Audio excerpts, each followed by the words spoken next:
April first నుంచి chicken షాపులు బంద్ అంట. నిజమేనా? మీకు తెలుసా? తెలిస్తే కామెంట్ చేయండి. మరి మా చిన్నోడు స్కూల్కి వెళ్ళేటప్పుడే మమ్మీ ఏప్రిల్ ఫస్ట్ నుంచి చికెన్ షాపులు బంద్ అంట మమ్మీ. నాకు ఈ రోజు ఎట్లనన్నా చేసి చికెన్ పలావ్ చెయ్యి మమ్మీ అనేసి అని అన్నాడు. అట్లా చెప్పినాక పాపం పిల్లలు తినకపోతే బాధపడతాం కానీ తింటా మమ్మీ చెయ్యి మమ్మీ అంటే ఎందుకు చేయకోకుండా ఉంటాం చెప్పండి.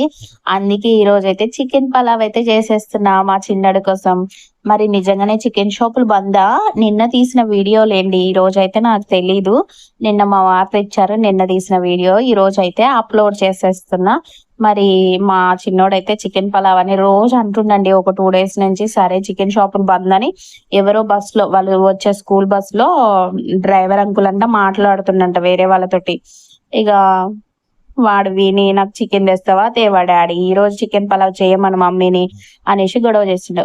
నీకోసం ఎందుకు చేయదురా చేస్తదిలే నువ్వు వచ్చేసరికి లంచ్ టైం కల్లా చేసి పెడతదిలే మమ్మీ నువ్వు స్కూల్ పోయి వచ్చేసరికి అని అంటే ఇక రాగానే మమ్మీ చికెన్ అయిందా చికెన్ పలావ్ అనేసి అంటున్నాడు. అయింది నాన్న తిందురా అనేసి అని అన్న. ఇంకా ఇక్కడైతే నేను చికెన్ పలావ్ గురించి అయితే ఏం చెప్పలేదు. ఎందుకంటే నేను పూర్తిగా వీడియో అయితే తీయలేదు కాబట్టి అక్కడక్కడ తీసిన కాబట్టి అంత పెద్దగా అయితే దీని గురించి ఏం ఎక్స్ప్లెయిన్ చేయట్లేదు. మీరు కావాలంటే చెప్పండి ఎక్స్ప్లెయిన్ చేస్తాను. ఓకే.